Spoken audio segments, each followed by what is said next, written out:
In 475 BCE, a 13-year-old girl named Amestris, the youngest, sat trembling in the perfumed darkness of the women's quarters in Persepolis, watching as palace servants braided pearls into her hair. She was the daughter of Xerxes, king of kings, ruler of an empire stretching from the Aegean to India's borders, and tonight her childhood would end in a way that would haunt her for the remaining decades of her life. The silk against her skin felt suffocating. The gold bands circling her wrists and ankles seemed less like jewelry and more like shackles. Her mother worked in silence, applying kohl around her eyes with hands that shook just enough to betray the terror. Neither woman could speak aloud. This wasn't a celebration. This was a ritual that had played out in this palace before, and would play out again. A ritual where fathers exercised a kind of power that transformed family bonds into something unspeakable. When the cosmetics were finished, her mother finally spoke, her voice barely rising above a whisper, each word seeming to cost her something vital. Tonight you will be summoned to your father's chambers. You will do whatever he requires. You will show no resistance, no fear, only gratitude for his attention. The words hung in the air like a death sentence. Amestris understood the abstract reality of the harem, had seen how women existed solely to serve the king's pleasure, but surely being his daughter meant something different. Surely that blood connection created a boundary even absolute power couldn't cross. The confusion in her face made her mother's expression crack for just a moment before she regained the carefully neutral mask that palace women wore when experiencing emotions too dangerous to reveal. "You are the king's daughter," her mother said, her voice now completely flat, "but you are also the king's property. Your body belongs to him. He brought you into this world. He can use you however he wishes." Before Amestris could process these words, before she could ask questions that seemed too terrible to voice, a eunuch entered the chamber. She had known this man her entire life, remembered him bringing her gifts during festivals when she was small, but now he looked at her with eyes that held no warmth or recognition, only the flat assessment of someone evaluating property. "The king summons his daughter," he announced, his voice carrying no emotion whatsoever. "She will come immediately. Her mother will not accompany her. She will obey all commands without hesitation." Amestris stood on legs that felt disconnected from her body, looking one last time at her mother who could not meet her eyes, could not offer comfort or protection, could only watch as her child was led away to serve the man who was simultaneously father and master. As she followed the eunuch through torchlit corridors, some part of her still hoped desperately that she had misunderstood, that something else awaited her in those chambers. But she had not misunderstood. What happened that night in 475 BCE was something Amestris would never speak of to anyone for the rest of her life. Something that would mark her so deeply that even as an old woman living in obscurity in a remote corner of the empire, she would wake screaming from nightmares. But this wasn't the action of a single monster.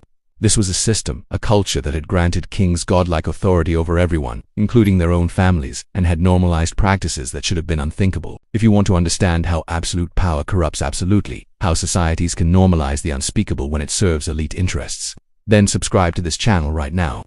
Because what comes next reveals not just one man's depravity but an entire civilization's moral collapse. Tell me in the comments what you think drives people to accept the unacceptable. Because this story goes far deeper than you imagine. Xerxes was born in 518 BCE, son of Darius the Great and grandson of Cyrus, the founder of the Persian Empire itself. His bloodline was impeccable, his claim to the throne nearly unassailable. Yet he still had to prove himself worthy through ruthless elimination of rivals and half-brothers who mysteriously died or disappeared before they could challenge his succession. When Darius died in 486 BCE, Xerxes inherited not just an empire but a theological framework that justified anything he chose to do. Persian kings claimed descent from Ahura Mazda, the supreme deity, which meant royal blood carried divine essence that needed to be preserved and concentrated. The purest bloodlines, according to this logic, came from unions between people who both possessed sacred blood, which meant siblings, parents, and children. Anyone within the royal family could be united to strengthen that divine inheritance. What seemed incomprehensible to outsiders was considered not just acceptable but religiously mandated within the Persian court. This wasn't hidden or secret. Greek historians like Herodotus recorded these practices with fascinated horror after interviewing Persian sources and Greeks who had visited the court. They wrote of a king who had at least 15 daughters who survived 2 adolescents. Girls raised in luxury with the finest education, the best food, the most beautiful clothing, but who also grew up watching their older sisters disappear when they reached puberty, taken to the king's chambers and returning with something broken in their eyes. The younger daughters would see this pattern repeat over and over, understanding without being explicitly told that the same fate awaited them. Some mothers tried to prepare their daughters with careful explanations and herbs to dull sensation. Others remained silent, unable to find words for what was coming. But whether prepared or not, every daughter knew.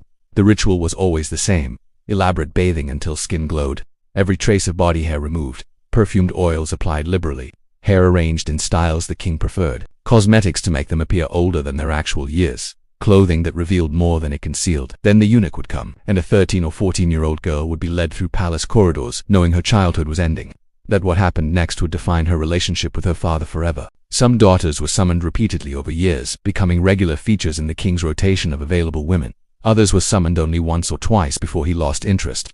But every daughter who experienced even one encounter carried that knowledge for the rest of her life, powerless to prevent what her father had decided was his divine right. The scandal involving Artenta, one of Xerxes' daughters around 465 BCE, revealed these practices to the wider empire when they usually remained confined within palace walls. Artenta had developed some relationship with Xerxes, a Persian noble married to Xerxes' own sister.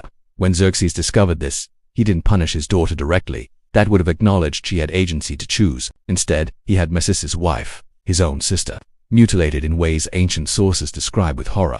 Her body destroyed as punishment for her husband's transgression and as warning about interfering with the king's property. Artenta herself simply vanished from historical records, whether executed, imprisoned, or married off. No one knows. Her disappearance demonstrates that even being the king's daughter provided no protection when royal power felt threatened. This system continued because it served those in power and because an entire society had been structured to accept that kings stood above normal human boundaries and taboos. What Xerxes did to his daughters was indeed the aberration of one evil man, but the logical conclusion of a culture that granted absolute power and called it divine right. These girls lived and died largely forgotten, their suffering normalized, their suffering enforced, their humanity erased by a system that valued power above everything else. Their stories deserve to be remembered not as titillating horror but as warning about what happens when societies allow anyone, even fathers, even kings, to claim ownership over other human beings. Leave a comment below about how power structures throughout history have protected the powerful while silencing the vulnerable. Because these patterns didn't end in ancient Persia, they just take different forms.